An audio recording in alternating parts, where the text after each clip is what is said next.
Have you ever loved someone who always seemed just out of reach? No matter how much you gave, no matter how patient you were? I'm Jim Rohn, and if you're here, chances are you know the quiet heartbreak of chasing connection with someone who keeps you at arm's length. Maybe you've felt it, the sudden coldness after a moment of closeness, the endless waiting for a message that never comes, the constant second-guessing of your own worth. Loving a dismissive, avoidant partner can leave you trapped in a painful cycle of hope and disappointment, questioning whether you're asking for too much or if you're simply too much. Here's the truth that might surprise you. The pain you're feeling isn't because you're unworthy. It's because your nervous system is reacting to inconsistency and your deepest needs for safety and intimacy are not being met. You are not broken for wanting more.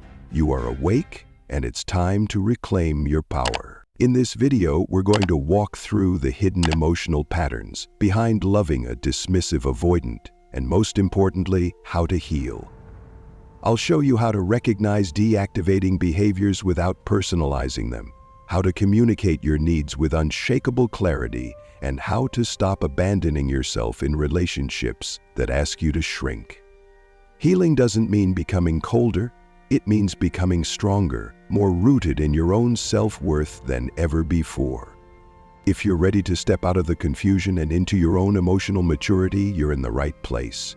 Subscribe to this channel and hit the notification bell because every week I'll be sharing grounded, emotionally intelligent insights to help you grow, heal, and love from a place of true security. You deserve nothing less. When someone walks away from you, when they reject you, end the relationship, or simply pull away, it's natural for it to sting. It's almost automatic. A part of you feels like their choice is a direct statement about your worth. Especially if you lean toward anxious attachment, this reaction can hit even harder. Studies show that those with anxious attachment styles often have a lower baseline of self-esteem, not because they are less valuable, but because somewhere along the way they learn to tie their self-worth to how someone else treats them, especially someone they love. Growing up, you might have needed validation from your parents, not just through actions, but through words. I'm proud of you, you matter to me. And when that kind of emotional attunement was inconsistent or missing, you learn to look outward for that reflection. In adulthood, this pattern can repeat in romantic relationships. When the person you care about most rejects you, it doesn't just feel painful, it feels personal. You start to believe, even if only deep down, that maybe you weren't enough. Maybe you were too much. Maybe it's your fault. But the truth is, it's not. Their inability to stay connected, to meet you where you are, says nothing about your inherent worth. Healing starts by shifting the focus back to yourself with radical self-compassion. Dr. Kristin Neff's research shows that self-compassion isn't just about being kind to yourself. It's about actively tending to the parts of you that are hurting. It's about noticing when you're spiraling into harsh self-talk and choosing consciously to meet yourself with understanding instead of judgment. In my work with clients, a huge part of the process is catching those internal narratives that say, "I wasn't good enough," and rewriting them in real time. It's about learning how to nourish your emotional world. Doing things you genuinely love, reconnecting with hobbies, spending time with friends who feel good to be around, treating yourself with care, whether that's investing in learning, therapy, or simply buying yourself something nice without guilt. It's remembering over and over again that you are the main character in your own life. Your job isn't to chase people who can't meet you. It's to invest in the person who will be there no matter what. You. When someone rejects you, the secure path forward isn't to collapse or question your value. It's to stand firm and recognize, maybe we weren't aligned. Maybe I gave more than they were able to receive, and that's okay. It doesn't make me less, and yes, it's hard. Part of why it feels so difficult to walk away is because you've invested. In psychology, we call this the sunk cost fallacy. The feeling that because you've poured time, energy, love into something, you must stay and fight for it, even if it's not giving back to you. But real growth is realizing that your investment is never wasted. Because you grew, you loved, you showed up fully, and now you get to take all of that strength and pour it back into yourself, into a future relationship where that effort is matched, cherished, and reciprocated. You are not too much, you are not too little, you are exactly enough. And the more you honor your own emotional boundaries, the closer you move to the kind of love that will never ask you to question that again. When someone walks away from you, when they reject you, end the relationship, or simply pull away, it's natural for it to sting. It's almost automatic. A part of you feels like their choice is a direct statement about your worth. Especially if you lean toward anxious attachment, this reaction can hit even harder. Studies show that those with anxious attachment styles often have a lower baseline of self-esteem, not because they are less valuable, but because somewhere along the way, they learn to tie their self-worth to how someone else treats them, especially someone they love. Growing up, you might have needed validation from your parents, not just through actions, but through words. "I'm proud of you. You matter to me."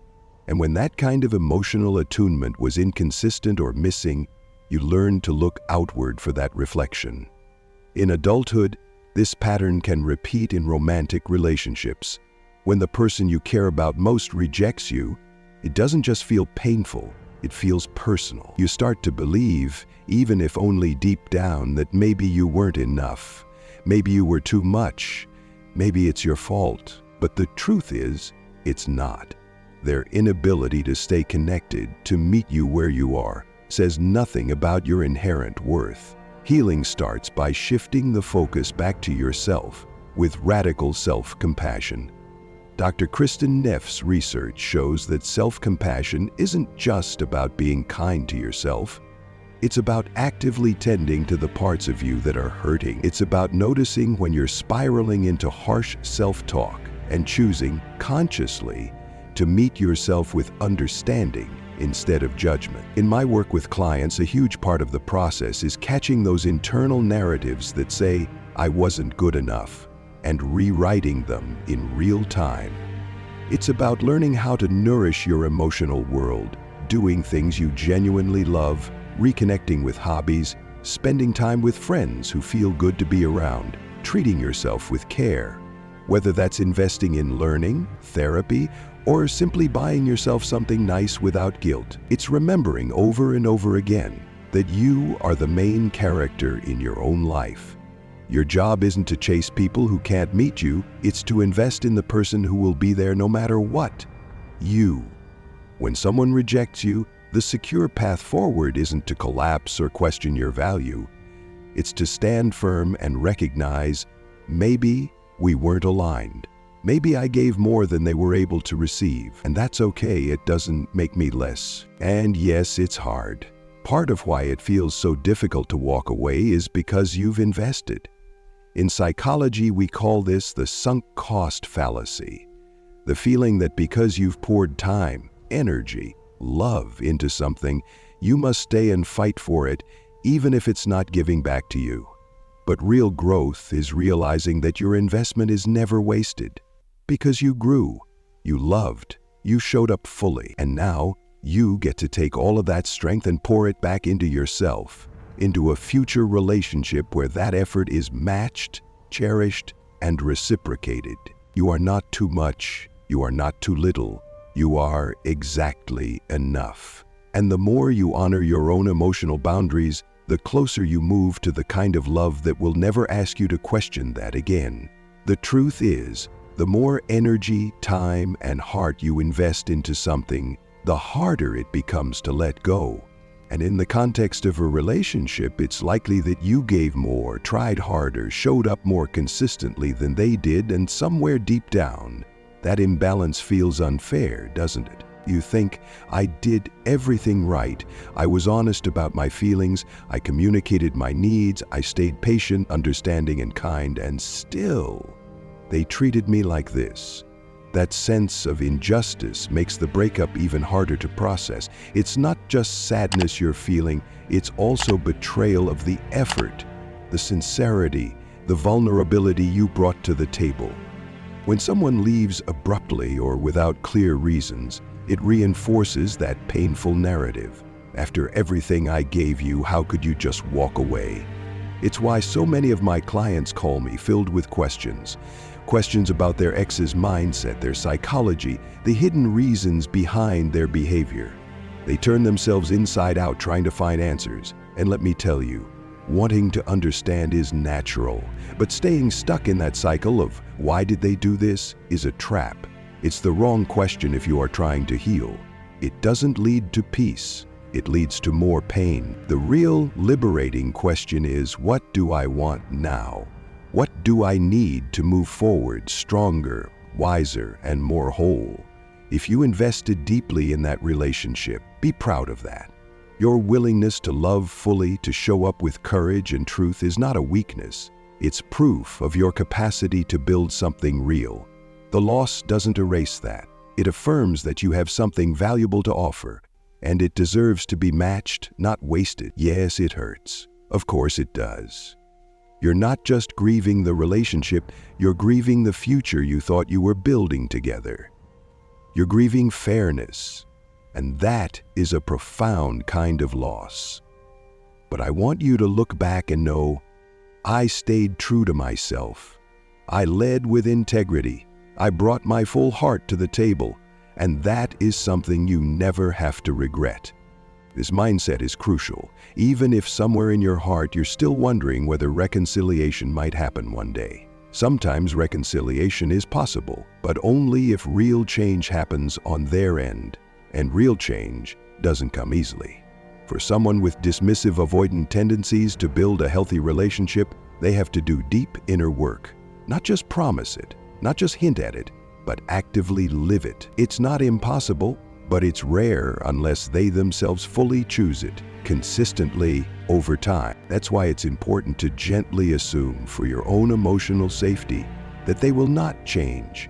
Not because you're being negative, but because you are protecting your heart from endless waiting, from false hope that keeps you stuck in cycles of pain. When you hold on to thoughts like, "But I know they love me," but they have their own wounds, you end up prolonging your own suffering. You delay your healing by clinging to potential instead of facing reality. The secure path forward is to ask, what did their actions show me? How did they treat me? What truth is already right in front of me without needing to imagine, excuse, or justify it?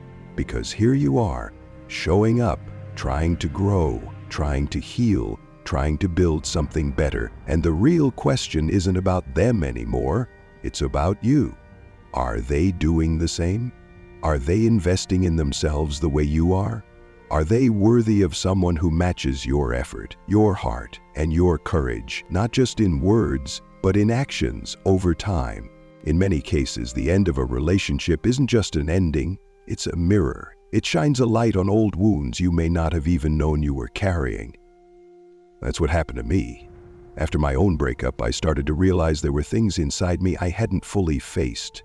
Discomfort with emotional intimacy, feeling overwhelmed when someone got too close, brushing off compliments because deep down I didn't fully believe them. I had been keeping things surface level without even realizing it, not because I didn't want connection, but because real closeness felt terrifying. If your ex isn't willing to do their own inner work, to face their fears, to understand why they keep people at arm's length, then even if you get back together, the same patterns will replay.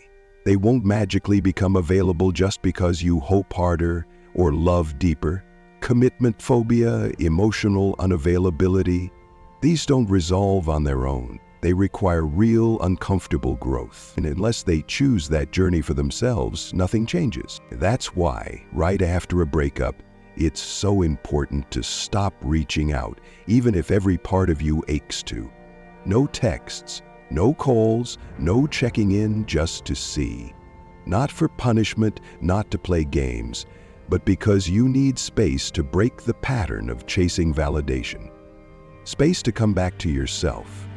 Because clinging to contact after a breakup, especially with someone avoidant, only prolongs your pain. You stay stuck, hoping for crumbs, hoping for clarity that they can't or won't give. And every unanswered text, every distant reply chips away at your self-respect a little more. So for at least a few weeks, step back completely. Give yourself the dignity of silence. Give yourself room to breathe. During that time, do something critical. Take inventory of the relationship. Really, honestly. When I work with clients, this is one of the first things we do, not to obsess over the past, but to see the full picture. Were the emotional investments mutual? Was effort flowing both ways? Or if you're honest, was most of the nurturing, understanding, and repairing falling on your shoulder? Because here's the thing, you can rebuild a relationship, but only if there is shared effort, mutual willingness, genuine change, not just love, not just feelings. Feelings alone are not enough.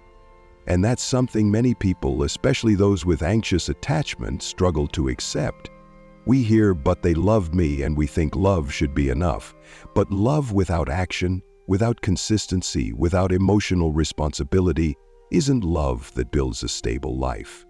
It's love that keeps you cycling through hope and heartbreak. So while you're healing, surround yourself with people who show up. Friends, family, anyone whose care is steady and real. Notice the relationships in your life where energy flows both ways.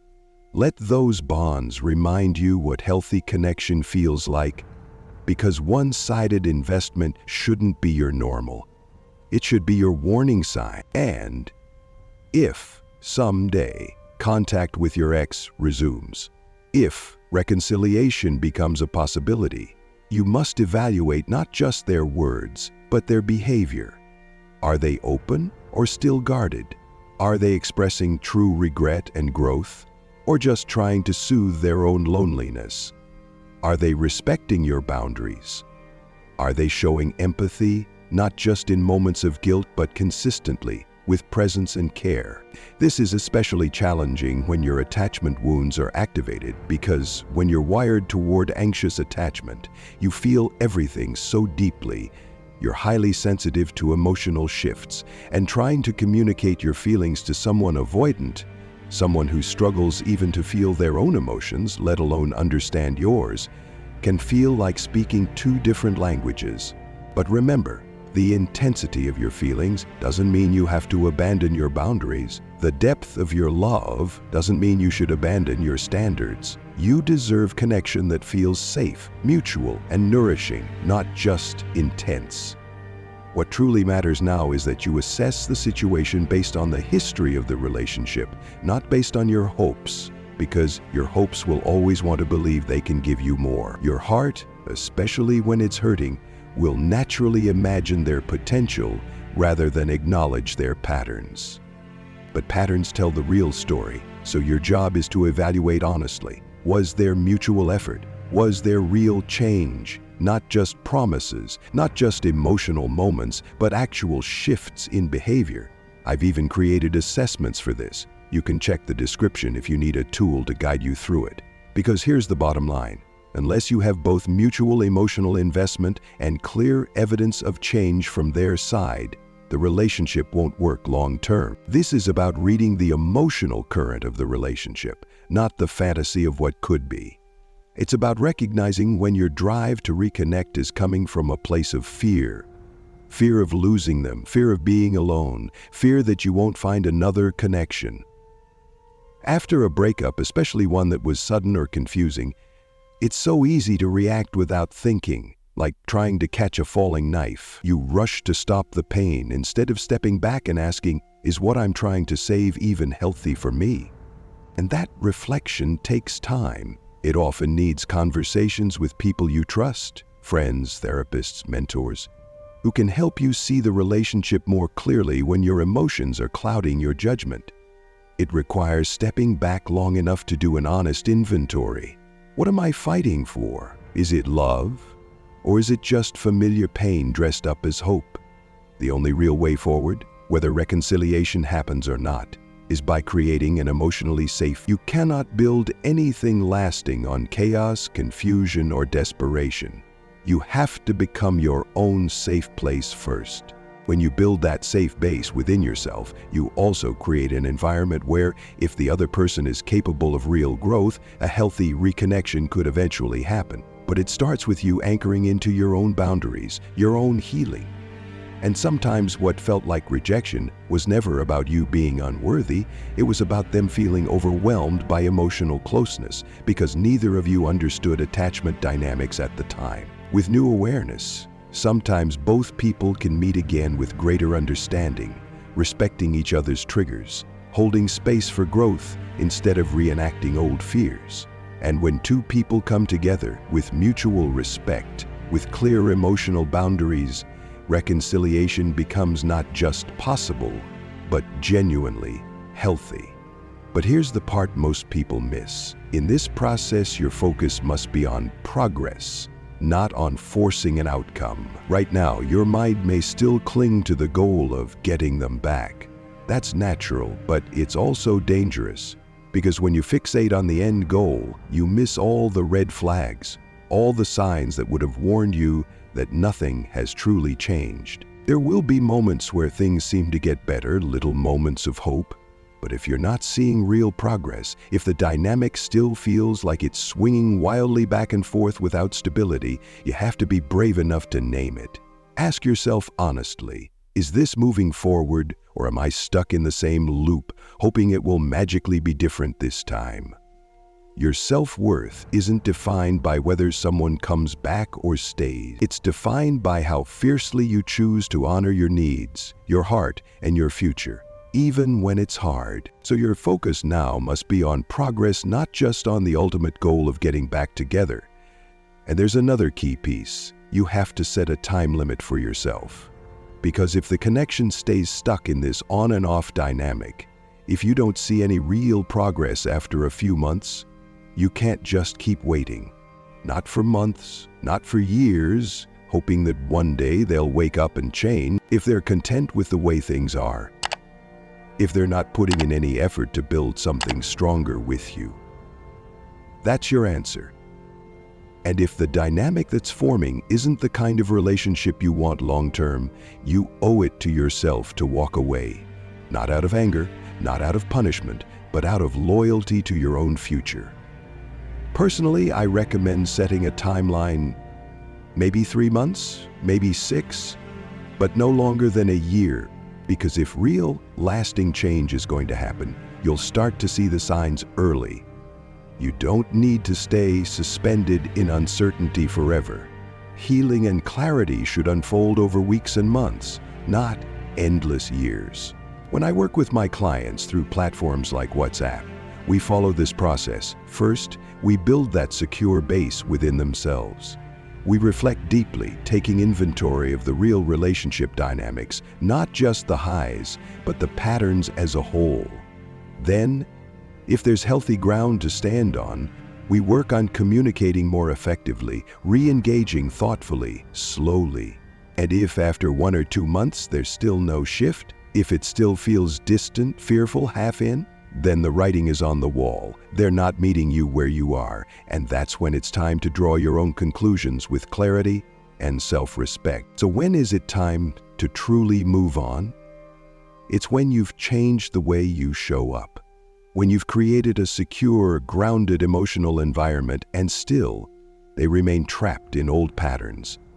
If despite your growth, despite your clearer communication and healthier boundaries, they continue to respond with fear, inconsistency, or emotional withdrawal, that's when you know they are not the partner for you. And the key to being able to walk away with strength is having that internal foundation, your own emotional regulation, your own healthy boundaries.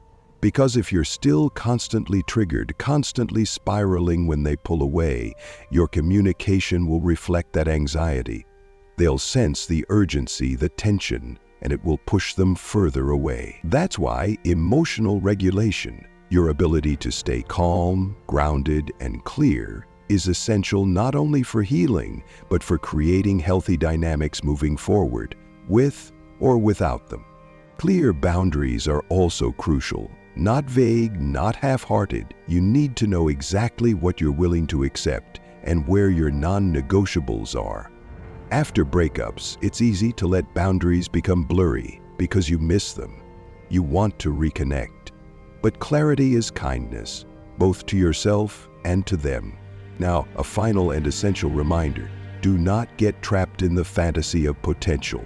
It's so tempting to look back at the best moments, the first few magical months, and convince yourself, see, we had something real. We can just get back to that if we try hard enough. But relationships are not measured only by their peaks. They are defined just as much, if not more, by their valley. If the highs were beautiful but unsustainable and the lows were full of distance, fear, and hurt, that is part of the truth you have to face. Because no matter how intense the connection was at times, if they couldn't sustain emotional effort, if they couldn't stay connected, then you're holding on to a version of the relationship that isn't real today. Another trap to avoid: thinking love alone is enough. As I've said before, and I'll keep saying, it's not. Yes, they might love you, but if they can't show up, if they can't commit, if they can't create safety, love isn't enough to build a future on. And finally, do not drown yourself in self-blame.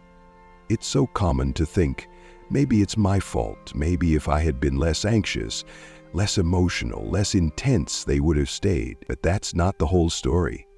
Sure, maybe you could have communicated differently. We all have things we can learn. But they too had equal responsibility to recognize your needs, to offer safety, to engage with empathy instead of avoidance. A real relationship is a dance between two people, not one person shrinking and twisting themselves into knots while the other stays frozen in fear. You deserve someone who chooses to meet you halfway. You deserve a relationship where your full heart is not a liability but a gift. And finally, you must be very mindful to avoid falling into all or nothing thinking. That belief that says, I have to get back together with them. They're the only one who can make me happy. They're the only person who will ever understand me or share what we had. This mindset is dangerous because it locks you into emotional scarcity. It tricks you into thinking that your happiness is tied to one person, one outcome, one future. And that simply isn't true. Sometimes, yes, your former partner might have been a wonderful person in many ways. I have no doubt they had beautiful qualities, kindness, charm, shared memories that meant a lot to you. But being a great person is not the same thing as being a great partner. Someone can have a good heart and still not be able to meet you where you are emotionally. Someone can genuinely care about you and still be incapable of building the kind of deep, secure, intimate bond you need and deserve. And the most self-loving, emotionally mature thing you can do is to accept that reality without twisting yourself into knots trying to change it. Sometimes, the healthiest choice is to accept that this person, no matter how wonderful they are, is not the right person for the kind of life, love, and emotional connection you are ready to build. And that doesn't mean you have to erase them from your heart or demonize the good moments you shared. It simply means you stop choosing them as your partner for the next chapter of your life. You can wish them well, you can stay in occasional light contact if it feels healthy and respectful to you, but you must reframe your understanding. They are not your destination. They are not the measure of your worth. They are not the limit of your possibility.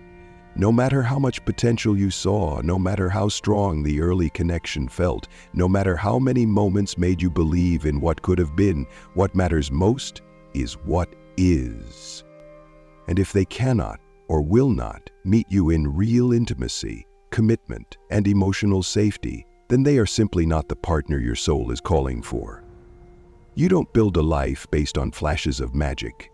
You build it with someone who shows up consistently through the everyday moments, someone who knows how to stay. As we wrap up, I hope you're walking away with a few important reminders. Your worth is not defined by someone else's ability to choose you. Healing is not about chasing closure from others, but about giving yourself the respect, boundaries, and emotional safety you deserve.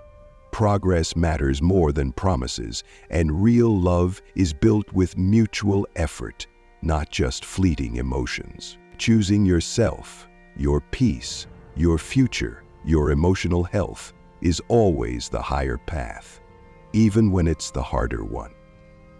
Thank you so much for staying with me until the end of this video. I'm truly honored to be part of your healing journey. I'd love to hear your thoughts. If you feel called, please share your experience or reflections in the comments below. Your voice matters here.